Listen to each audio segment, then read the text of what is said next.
My way. Hey, y'all. I'm on my way home from work. It's been busy, but you know, I've been feeling the urge to speak again, just to talk, just to really express. It's a journey. You know what I'm saying? We all going through this together. Believe it or not, when you have a certain energy and you feel it's not just you alone who feel it, others is feeling it too in their own way, because we all still have the same goal: to be happy, to feel good in these bodies, to have good relationships, to have clarity, to feel like we are in our flow. And a great part of that is not overthinking.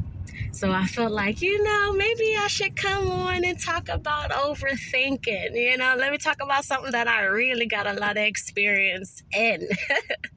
Even though we are managing and we have been managing well, but we often catch those little habits or those little triggers or those little things that invites me to overthink again. And that's when I use what people would call auto-suggestion, or that's when I use my affirmations to help me stay grounded, to help me stay clear. Like, I don't know about you. I'm gonna share what I've been going through. I've been having much moments of in my bliss, in my flow. Even despite whatever's going on outside of me, I'm just holding and maintaining this strength and this power and this knowing within. And then, without even knowing when I've jumped out of it, until I'm feeling pain, and then I realize what the messages that I'm saying to myself, and I realize that the thoughts that I'm choosing to believe, then it allows me to realize, like, whoop, you've stepped out of alignment. You've stepped out of your truth. And a lot of that comes from trying to envision and trying to see and trying to know what it's going to look like for you. Straight up, you just can't. You just can't know that.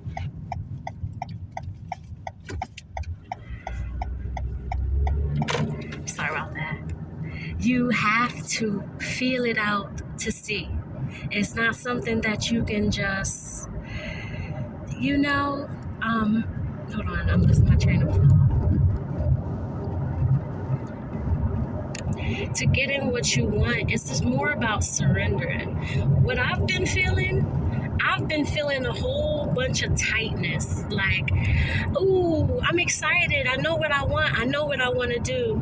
And then thoughts start coming to, like, I don't really feel like doing that right now. Excuse me? Where did that come from? A part of me knows that's my joy. A part of me knows I feel so good when I do this thing. But because my mind thinks that it can premeditate how it's going to feel. There's a speed trap ahead. How is it going to look?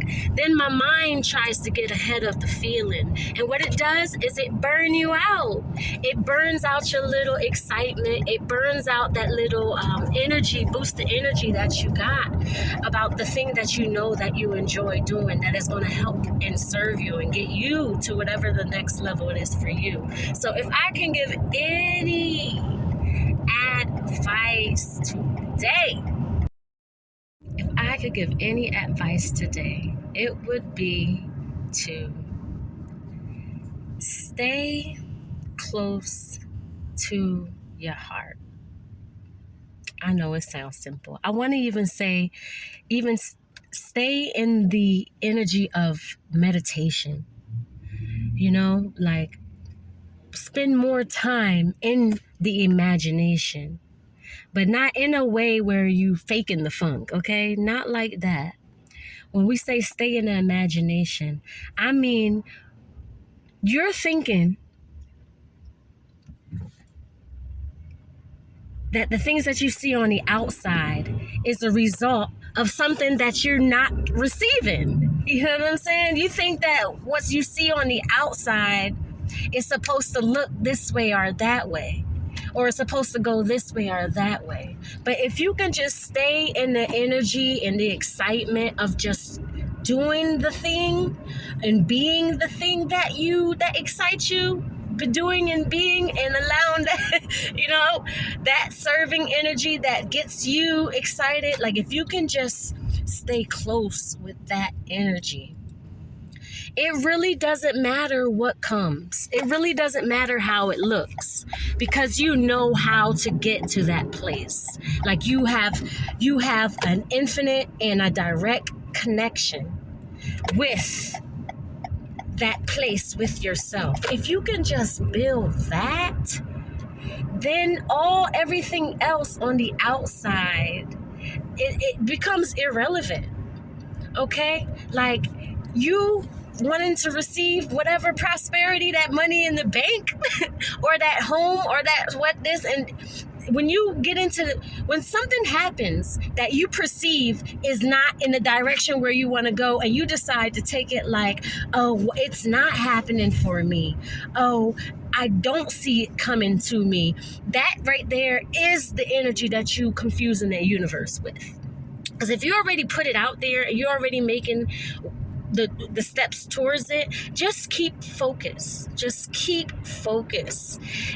Man, when I tell you, I've been working with this gentleman, but I never ever thought that this gentleman would be the person who'd be the contractor who's going to be getting me multiple more jobs. And I'm talking about my job.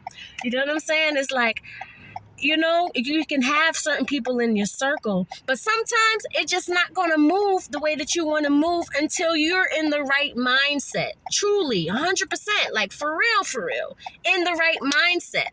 Not sometimes and playing with it, but then knowing that you're going to go back to the mindset of, no, I can't have this. No, I don't believe I deserve this. Like you can't be on the fence.